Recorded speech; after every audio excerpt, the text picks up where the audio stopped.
Start. सभापति महोदय, प्रतिदिन छोटी मोटी झड़पें होती रहती हैं। हमारी फौजें बड़े उत्साह से उनके मुकाबले में खड़ी हैं। उनके हौसले बहुत ऊंचे हैं, लेकिन हमारी सरकार का भी यह कर्तव्य है कि उनके हौसले को कभी गिरने ना दें। उन्हें हर तरह की सुविधा प्रदान की जाए, जिससे उनका आत्मविश्वास बढ़े। मैं मंत्री महोदय से अनुरोध करूंगा कि सरकार अपनी नीतियों के प्रचार का काम ठीक प्रकार से अपनी फौजों से करे। उनको अच्छे अच्छे हथियार दे।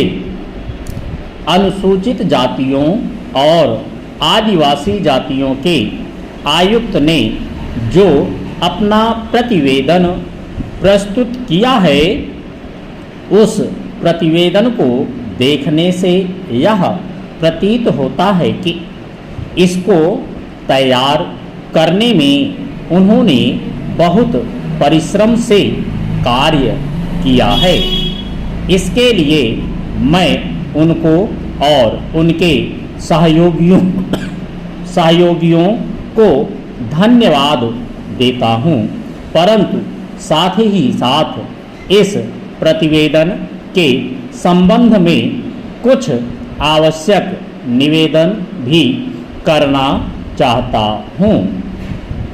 पहली बात तो यह है कि इस प्रतिवेदन को देखने से ऐसा प्रतीत होता है कि इन कार्यों के लिए जिस धन का उपयोग होता है, वह 3 साधनों से उपलब्ध होता है: केंद्र सरकार द्वारा, राज्य सरकारों द्वारा और कुछ गैर सरकारी संस्थाओं द्वारा।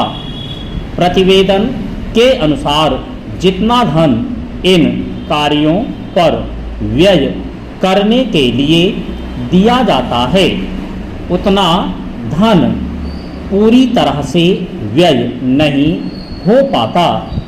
मैं यह नहीं कह सकता कि आवश्यकता से अधिक धन दिया जाता है या कार्यकर्ताओं को वह धन प्राप्त ही नहीं होता, जिसके कारण से वह बिना खर्च हुए बच जाता है। मैं तो यह चाहता हूँ कि जितना धन दिया जाता है उसका पूरा उपयोग हो और आयुक्त को यह ना कहना पड़े कि इस कार्य के लिए जितने धन की आवश्यकता थी उतना धन नहीं मिल पाया और विवश होकर हमको उस कार्य को बीच में ही रोकना पड़ा। अग्रिम अनुच्छेद।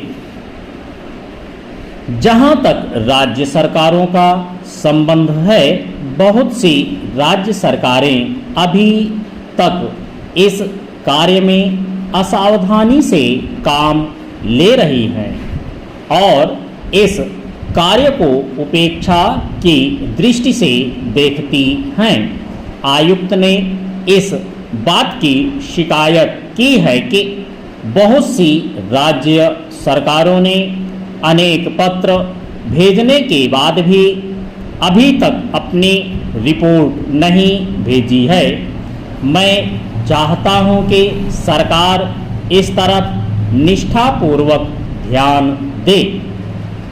राज्य सरकारों पर दबाव डाला जाए कि वे इस दायित्व के प्रति सचेत हों और आयुक्त को उनके कार्य में पूरा सहयोग प्रदान करें।